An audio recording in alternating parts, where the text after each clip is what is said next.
सोलापूर महानगरपालिकेकडून दिनांक 2 ते 12 डिसेंबर अखेर विशेष स्वच्छता मोहीम शहर व हद्दवाढ भागात राबविण्यात येणार आहे।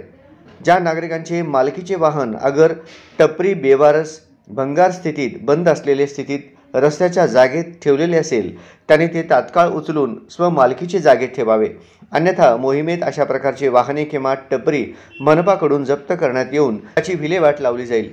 नंतर या बाबतीत कोणत्याही तक्रारीची दखल घेतली जाणार नाही। तसेच दिनांक 2 ते 12 डिसेंबर अखेर विशेष स्वच्छता मोहीम शहर व हद्दवाढ भागात राबविण्यात येणार असून या मोहीममध्ये शहरातील नागरिकांना NGO पत्रकार यांना स्वखुशीने मोहिमेत सामील व्हायचे असेल तर त्यांनी कोणतेही विभागीय कार्यालयाशी संपर्क साधावा असे आवाहन महापालिकेच्या वतीने करण्यात आले आहे।